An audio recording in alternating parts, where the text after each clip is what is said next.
Welcome to Unpacking. This is our space where we unpack everything psychology and therapy related.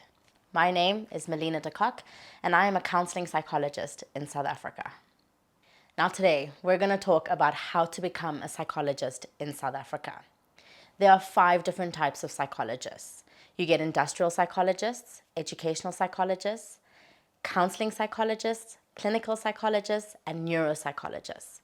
Today we're going to talk about just a general way of how to get into becoming a psychologist.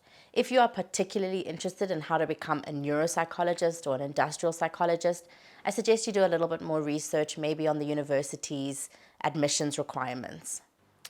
Becoming a psychologist in South Africa is one of the harder fields to get into. So what it entails is, firstly, a 3-year undergraduate degree at a university, usually majoring in psychology. Most universities offer this. Once you've passed your undergrad degree, you need to get into your honors degree. And somehow this is mainly about marks. They take a top percentage of the undergraduates into your honors degree.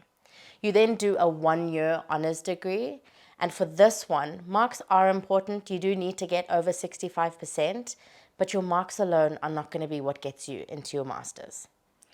Your honors degree is 1 year. And in that honors degree, you will do something called a mini dissertation. Now, this is preparing you to write your dissertation in your master's, and perhaps even if you wanted to do your PhD, what a thesis would look like there too. So now comes the hard part. That is getting into master's.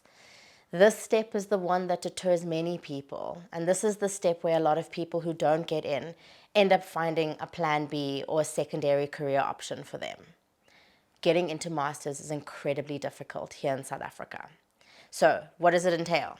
First of all, you have to send through an application to each of the universities that offer a master's degree in either clinical, counseling, or educational psychology. The application form is quite lengthy, and alongside your application form, you generally need 2 to 3 referee reports, so references who corroborate your reason of why you want to become a psychologist. Once you submit those applications, the university will call back a certain amount of people. Generally, it's about 70 people who get selected for interviews, and your interviews take place usually over a duration of a week. During these interviews, there are a series of tasks that happen within this week, and they look like 2-on-1 interviews. There are role plays, there's some group work, there will be an assessment or a test, and eventually you'll finish up with a panel interview. After each step of these tasks that the university has during their selection week, essentially people sort of get kicked out, and they narrow down the 70 until they get to a group that they would then select as their master's students for that year. Now, each university is different. Some universities only take 6, and the most that I've seen that universities take are 12. So if you are the lucky 6 to 12 who have been selected, you are now in your master's. And most master's programs now have come down to a 1-year coursework and a 1-year internship. In your 1-year coursework, which is a really stressful year, you are doing modules, you're writing assignments, you're doing essays, you are doing tests and exams, you are doing practicals where you're going around to different sites, doing therapy either at rehab sites, at schools, in the university student support, and you are practically learning how to become a psychologist as well. But on top of all of this, you are writing your mini dissertation.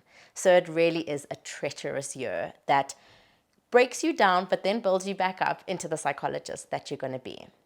Following this year of coursework is next your internship, where again, you have to interview to an internship placement site. And there are many around the country.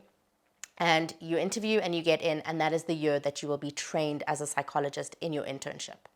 Once you are done your internship, you then have to write a board exam with the HPCSA. And once you have passed and finalized your board exam, you are now qualified as a psychologist in South Africa. So as you've witnessed, becoming a psychologist in South Africa is a little bit of a hard journey. But if this is something that you really want to do, and it is something that you really are passionate about, stay strong. You will get there. Do the work that it takes to get there, but just be mindful to have a plan B, just in case. Thank you for watching. If you have found this video helpful, or found benefit in any of the videos that we've posted, please like and subscribe. We have a lot more content coming. And just remember, if you are struggling with your mental health, please seek out a mental health professional. Just remember, your mental health is a priority, protecting your peace is important, and self-care is essential.